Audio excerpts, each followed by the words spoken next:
Yo, what's good, YouTube? It's Mr.BuyTheDip back here with another video. How we all doing? I'm hoping you guys are okay, because I have been brainstorming. I've been thinking about a few things here and there, and I came up with something yesterday that I wanted to talk about yesterday, but didn't have the time to record the video.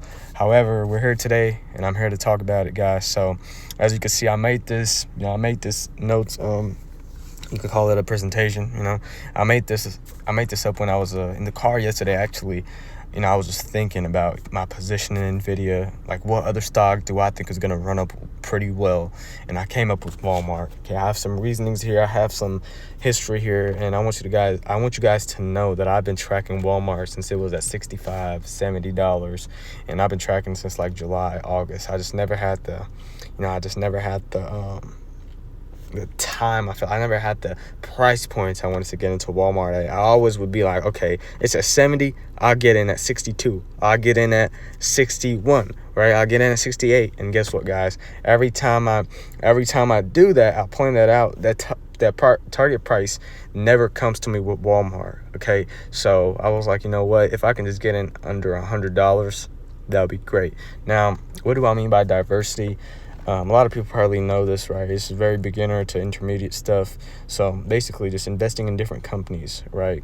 So NVIDIA is more to do with technology. If you guys could scroll all the way down, you see the industry sector is technology. So they focus more on like AI chips, on like bettering their computers, and like just making stuff software and technology based. But Walmart is more to do with retail, groceries, selling clothes, selling shoes, wherever the case might be. Okay, so now between the two, I want to own a decent amount of and what I mean by is like based on my budget, I want to own a fair amount of shares based on that, because I'm savings heavy. I'm personally savings heavy. I'm not a guy that's super big in my portfolio, but what I do have, I want to make sure I'm doing it the right way, right? If I have $100, I'm not going to pour in $100 into one stock. I want to put 50, 20, and another 20, 30 somewhere else, right? I want to make sure I'm being smart with my money, right? Because once I get to a lot of money, what's going to happen is I'm going to start having the knowledge there already. So all I'm going to do is just place orders, okay? Now, Walmart isn't the same as NVIDIA. I say Walmart is more with retail rather than software technology.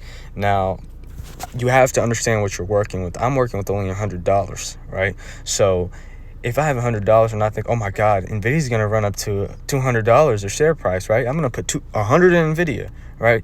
You're leaning on one stock, right? So you don't want to do that. My budget is $100, right? I realized how I already had about $85 in NVIDIA. So I have $95 to $100. So if I put $5 in here, I'm left with 90, right? I'm going to put 90 in Walmart. Now, what that does is it gives me two stocks where it's balanced out. If one does bad, the other one does well, right? That's what I could hope for. Now, if I just put all my money into one stock, and who knows, I'm not doubting against NVIDIA, right? Trust me, you don't want to do that. But if that happens, you never know in the stock market what could happen, NVIDIA could go through something this week or next week and nobody knows. It could change the whole game, right? People might start selling, correct? So in order to be on the safer side, I'm going with Walmart and NVIDIA both at the same time, but I'm gonna be able to do that by splitting and diversifying my investment. Okay, time frame. Okay, it's very important to talk about time frame. A lot of people just invest without knowing when to sell, right? They say it's their long term, but sometimes they're selling after 2 months, and I was one of them. I can raise my hand up and say I was one of them, right? I wanted to hold NVIDIA all the way till the end of 2024. Guess what I did? I sold a few times, and that's all right. Okay, we live and we learn, but now I want to hold it towards the end of 2025, and it's set and done. All right, guys. So how long do I want to hold these stocks for? Both are midterm to long term. So long term for me is about 1 to 2 years, right? Now, some people long term for them is like 5 years, 6 years, 7 years, right? But with stocks, I don't like holding that long, because I don't know what a company could go through for that long. If 50, or they might go through a lawsuit or something crazy. But and depending on my age as well, I'm not thinking about, 10 years from now. I'm going to just 2 to 3 years, get my profit, get out, maybe get back into the same stock, or maybe look for a better position somewhere else. Okay, so keep that in mind. And midterm for me is 6 months to a year. I might keep Walmart for 6 months to a year. I might keep it all the way towards the end of 2025. We'll see. Okay, importance of diversification. Now, I just talked about this, but I'm going to kind of rephrase everything I said and give you guys an example as well, and why my portfolio right now is so small stock, quote unquote small stock heavy. Is honestly because I like seeing profits quick. All right, I'm gonna be honest. Who doesn't like to see $100, $1,000, $2,000 quickly go up in a matter of days? You can literally say, oh, I made 2,000 in a day. I ain't worried about you. I'm this blah blah blah. Right? I've heard a lot of people say that, and I kind of wanted that. I was kind of chasing that. That's the reason why I got stuck up in a bad trade, right? And I kind of got greedy with fuel cell, but I'm going to bounce back, okay?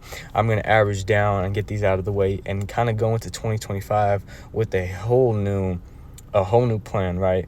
You guys, you have to realize next month is a new year and we have Inauguration Day. So when Trump gets into office, guess what's going to happen to his stock, right? It's going to go up again. I guarantee it, right? Now, the importance of diversification is you have to be able to spread your money. Put all your eggs in one basket, right? It's not the same as distributing them. You got to be able to spread it around, so in case one company does bad, you got something else to lean on against, right?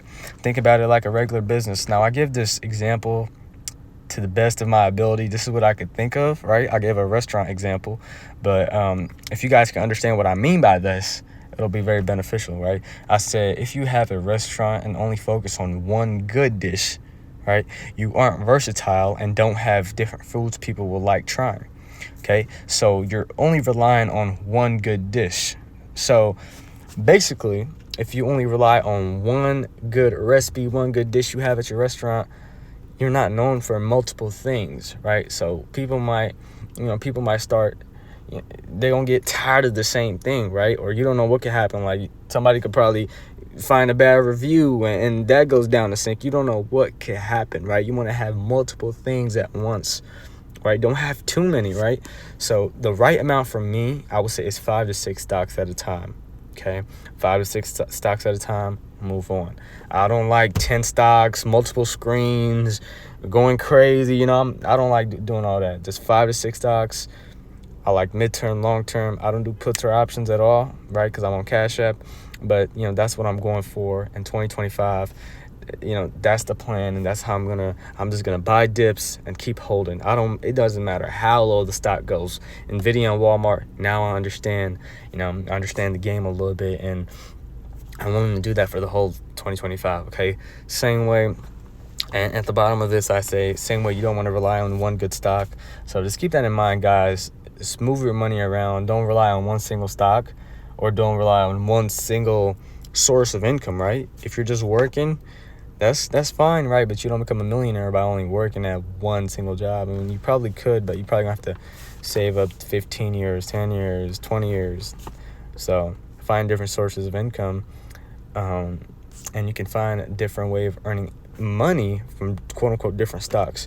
So that's my main focus for 2025. I'm super excited for next month, super excited for what this month holds. So stay in tune, keep watching my videos, like, comment, subscribe, guys. Let me know if I can make a video on anything else. Thank you for watching.